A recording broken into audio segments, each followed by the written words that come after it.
ये भारत का जो संवैधानिक विकास है वो कैसे हुआ था। तो भारत का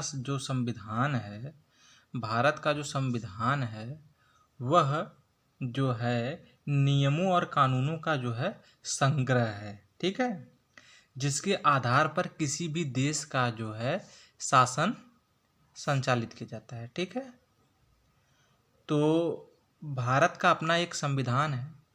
तो इसका जो विकास होता है भारत का संविधान, तो किस किस कैसे होता है। कंपनी का शासन के अधिनियम, कंपनी का शासन और ब्रिटिश क्राउन का शासन के तहत जो भी अधिनियम निर्मित हुए और उन्हीं धीरे धीरे उसी का विकास होते होते धीरे धीरे धीरे वही भारत का संविधान का रूप लिया है। ठीक है, तो कैसे, तो पहले आया कंपनी का शासन। ठीक है, तो पहले आया उसमें रेगुलेटिंग एक्ट आया था 1773 ईस्वी में।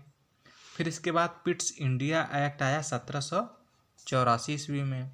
फिर चार्टर एक्ट आया 20-20 वर्षों पे।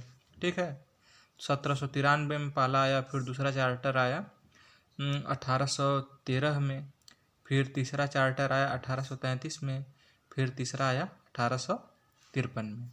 फिर अब पढ़ेंगे, अब आगे जो है ब्रिटिश क्राउन के बारे में पढ़ेंगे, शासन के बारे में देखेंगे कौन कौन अधिनियम आए।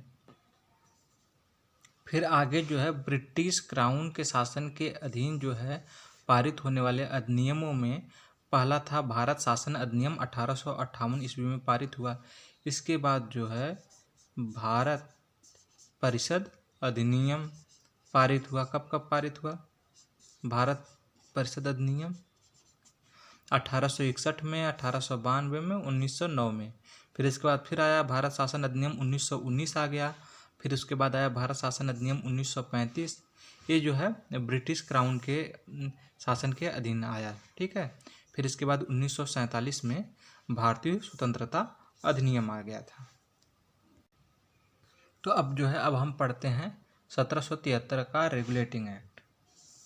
तो भारतीय संविधान के विकास में फिर आता है 1773 के रेगुलेटिंग एक्ट पर विचार करते हैं। ठीक है, तो 1773 का रेगुलेटिंग एक्ट था, उसमें जो है जो ईस्ट इंडिया कंपनी थी उस पर जो है ब्रिटिश सरकार का नियंत्रण हो जाता है। ठीक है, किस पर? ईस्ट इंडिया कंपनी पर ब्रिटिश सरकार का नियंत्रण हो जाता है।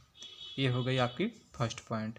दूसरी पॉइंट क्या थी कि जो बंगाल का गवर्नर था उसको जो है उसका क्या नाम दे दिया गया? अब बंगाल का गवर्नर जनरल कहा जाने लगा। और इसकी सहायता के लिए जो है 4 सदस्यीय कार्यकारी परिषद का गठन किया गया। ठीक है, और तीसरी बात इसमें थी मद्रास और बम्बई के गवर्नर को बंगाल के गवर्नर जनरल के अधीन कर दिया गया। और 1774 ईस्वी में कलकत्ता में एक उच्च न्यायालय की स्थापना की गई और जिसकी सहायता के लिए एक मुख्य न्यायाधीश और प्लस 3 अन्य जज यानी अन्य न्यायाधीश की को जो है रखा गया। ठीक है, फिर जो है और इस जो 1773 का रेगुलेटिंग एक्ट था इसमें आगे जो है जो वारेन हेस्टिंग थे, वारेन हेस्टिंग को फर्स्ट गवर्नर जनरल बनाया गया, यानी कि ये बंगाल के गवर्नर जनरल कहे जाने लगे। First governor general of Bengal ये वारेन हेस्टिंग को बनाया गया। ठीक है, और जो मुख्य न्यायाधीश थे कलकत्ता में जो 1774 में बना था न्यायालय, उसमें जो मुख्य न्यायाधीश थे वो थे सर एलिजा इम्पे। ठीक है, और जो अन्य 3 न्यायाधीश थे वो चैम्बर्स, लिमेस्टर और हाइड थे। ठीक है, और इस व्यवस्था के तहत एक काम और किया गया कि कंपनी द्वारा जो है भारत के राजस्व की और नागरिक और सैन्य संबंधी सूचनाएं जो है ब्रिटिश सरकार को भेजना आवश्यक हो गया। ठीक है, फिर इसके बाद 1773 के रेगुलेटिंग एक्ट की बात आता है 1781 में। इसको कहते हैं एक्ट ऑफ सेटलमेंट के नाम से इसको जाना गया। ठीक है, एक क्या था, ये रेगुलेटिंग एक्ट की कमियों को दूर करने के लिए बनाया गया था।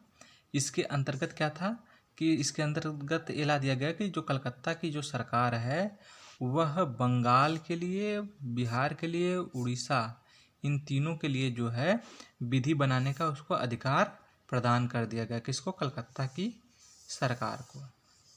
ठीक, ये रेगुलेटिंग एक्ट की कमियों को दूर करने के लिए था 1781 का जो एक्ट था।